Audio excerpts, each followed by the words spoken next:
Final मॅचच्या आजच्या शेवटच्या दिवसाच्या निमित्तानं उपस्थित असलेले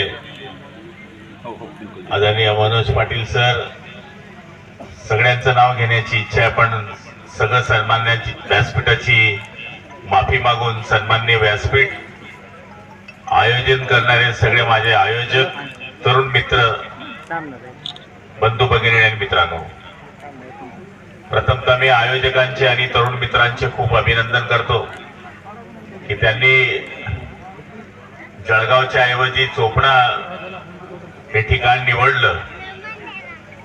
आपला समाज जो आहे तो सगळ्यात जास्त चोपड्यामध्ये वसलेला आहे आणि हे हेरून आज या ठिकाणी हे सामने या ठिकाणी होत आहेत. 20 सामन्यांनी मनोज सरांनी सांगितल्याप्रमाणे 20 संघांनी या ठिकाणी भाग घेतलेला आहे. आताच आव्हानाने 3रा क्रमांक मिळवलेला आहे सतकडोबी लाईन मा, त्यामुळे जळगाव ग्रामीण मतदारसंघच पुढे दिसतो इथे. असो, क्रिकेटमध्ये जात धर्म पंथ काहीच राहत नाही. क्रिकेट म्हणजे आपल्याला आयुष्यामध्ये बऱ्याच गोष्टी शिकवून जातो. प्रत्येक माणसाला एक स्थान या संघामध्ये असतं. जो चांगला बॉलर आहे त्याचं बॉलिंगचं स्थान असतं, चांगला फिल्डरला फिल्डरचं स्थान असतं, किपर असतो, बॅट्समन असतात आणि त्यांची क्रमवारी सुद्धा असते. याच्याकडे आपण थोडं लक्ष दिलं तर जीवनामध्ये क्रिकेट पासून बरेच बोध घेता येतात. मी नेहमी भाषणामध्ये क्रिकेटाच्या ठिकाणी गेलो तर सुनील गावस्करांनी म्हटलेलं गाणं मी कुला तो संपला, माग राहतो यष्टी रक्षक, टपून झेल घ्यावया, हे जीवन म्हणजे क्रिकेट राजा, हुकला तो संपला. म्हणजे या जीवनामध्ये क्रिकेट सारखंच आपल्याला वागावं लागते. आणि मला तरी असं वाटतं की आज सगळ्या टीम्स मोठ्या उत्साहाने या ठिकाणी त्यांचे आपलं नैपुण्य दाखवलेलं आहे. पण प्रत्येक जण जिंकेल असं होत नाही, पण तो नेहमी हारेल असंही होत नाही. कारण की हारणं आणि जिंकणं याचा जर बोध घ्यायचा असेल तर तो आमच्यापासून घेतला पाहिजे. आम्ही हारतो पण पुन्हा 5 वर्ष तयारी करतो, पुन्हा तयारी करून निवडणुकीच्या रिंगणात जात असतो. लीग मध्ये तर दरवर्षी संधी आहे, आम्हाला तर 5 वर्षांनाच तर असते. आपल्याला सगळ्यांना माहिती आहे की या चढ उतारामध्ये कधी कधी यश अपयश हे येत असतं, पण त्याच्यामधून सुद्धा आपल्याला बऱ्याच गोष्टी शिकायला मिळतात की आपण कुठे कमी पडलो. आपला बॉलर बरोबर नव्हता, आपल्या संघाच्या कप्ताननी बरोबर कप्तानगी केली नाही, आपली फिल्डिंग बरोबर नव्हती, तर आपली क्रमवारी चुकली. जसं मी धरणगाव मध्ये क्रमवारीमध्ये थोडा चुकलो, संघ जिवंत राहिला पण संघ प्रमुखच हारला. तर असंही जीवनामध्ये होत असतं, पण त्याच्यामधून आपल्याला बोध घ्यायचा असतो आणि त्याच्यामधून सुधारायचं असतं. हारणं जिंकणं या गोष्टी चालूच असतात आणि त्याला घाबरायचं नसतं, पुढे जायचं असतं. आणि आपण सुद्धा त्याच पद्धतीनं या संघामध्ये काम करण्याचा प्रयत्न करत आहात. मी आपल्या सगळ्यांना खूप खूप शुभेच्छा देतो. खरं म्हणायला गेलं तर मी 1983 साली क्रिकेटचे सामने भरवायचो. लकी स्टार नावाची माझी टीम होती. मी 23 वर्ष त्या ठिकाणी सामने भरवले. मी 15 वर्ष स्वतः कप्तान होतो आणि सांगायला आनंद वाटेल की त्यावेळेस गाड्यांची व्यवस्था नसायची, बसने टीम यायच्या माझ्या गावात. आम्हाला त्यातली रात्री मुक्कामाची सुद्धा सोय करावी लागायची. बाबासाहेब DC पाटील PSI यांच्या नावाने आम्ही ते सामने भरायचो. 1983 सालापासून आम्ही त्याची सुरुवात केली होती. त्यामुळे क्रिकेट हा जो सामना आहे, आपण याच्यामध्ये हरू जिंकू, पण एक समाज एकत्रीकरणाचं हे एक मोठं माध्यम आहे. तरुणांना एकत्र आणण्याचं हे एक माध्यम आहे.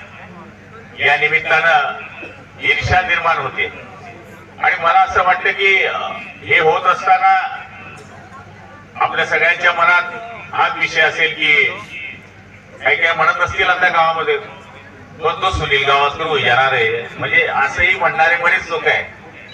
पण आपल्या चोपडा तालुक्यापुरते सुनील गावस्कर तुम्हीच आहे. त्यामुळे आपण स्वतःला कमी लेखू नये.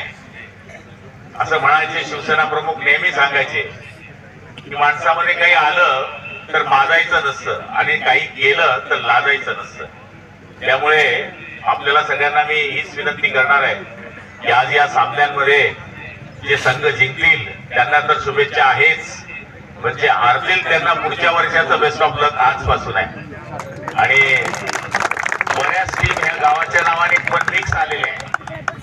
निवडी लिहालच बरोबर, म्हणजे टीम संकटाने आणि पुरी थडी लिहालच होती.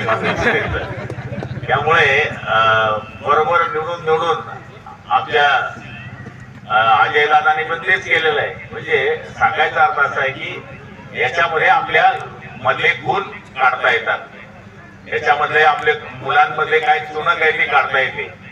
आणि आपल्याला सांगायला अभिमान वाटेल की या निमित्ताने आपल्याला व्यायामाची लय लागते, रनिंगची लय लागते. आणि त्याचं जिवंत उदाहरण आपल्या समाजातला एक माणूस मुलगा तरुण ESI झाला. याचं मूळ कारण त्याचा सुद्धा जीवनामध्ये फायदा होतो. त्यामुळे मी आपल्याला खूप भावी आयुष्याच्या शुभेच्छा देत असताना क्रिकेट संघामध्ये आपण सगळ्यांनी भाग घेतला. इथे सामने भरवले असतील. आम्ही तर नुसतं पाहायला आलो, पण ज्यांनी बिचारांनी पिच तयार केली असेल, रोज पाणी मारत असतील, रोज ते आखणी करत असतील, पिच मध्ये स्टंप लावणे, बॅट देणे, बॉल नीट आणणे, पाणी पाजणे, लाऊडस्पीकरवर बोलणे. आपलं गुलदादा बोलत राहतात बिचारे. काय म्हणजे सांगायचा अर्थ असा आहे की हे काम करत असतो आणि आमचा नवल तर कायमच फिरत राहतो. लग्न हो का मरण हो का काही हो. त्याला म्हणलं मी नाही तर कमीत कमी गुलाबराव पाटलाचा कोणतरी माणूस आहे असं समाजात दिसलं पाहिजे. नाही तर नुसतं मत मागा नावाचा तिला माणूस जावतो कोणी असं होता कामा नये. मी पोचू शकत नाही, पण कमीत कमी माझी भावना तुमच्यापर्यंत पोहोचण्याकरता नवलला आम्ही कायम पाठवत असतो. तर सकाळपासून मी त्याला सांगत होतो की महापालिकेच्या निवडणुकीच्या बैठका सुरू आहे. आता सुद्धा बैठक सोडून आम्ही आलो.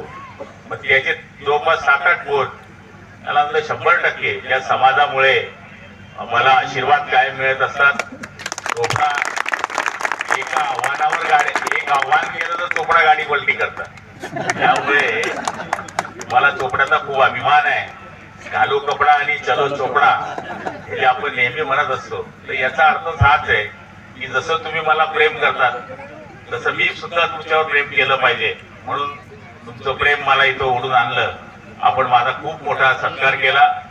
सत्कारही करताना आपलं मूळ जीवन जे आहे ते शेतीच आहे. आपला शेतकरी हा सगळ्यात मोठा जिव्हाळ्याचं नातं असलेले आपण लोक आहोत. आणि तीच बैलगाडी मला तुम्ही आज शेतकऱ्याची निशाणी मला दिली. त्याबद्दल मी आपल्या सगळ्यांचे खूप आभार मानतो. आणि आपण सत्कार केल्याबद्दल आपल्या सगळ्यांचे आभार मानून माझं काही चुकलं तुम्ही मला समजून घ्याल अशी अपेक्षा व्यक्त करतो आणि माझे 2 शब्द संपवतो.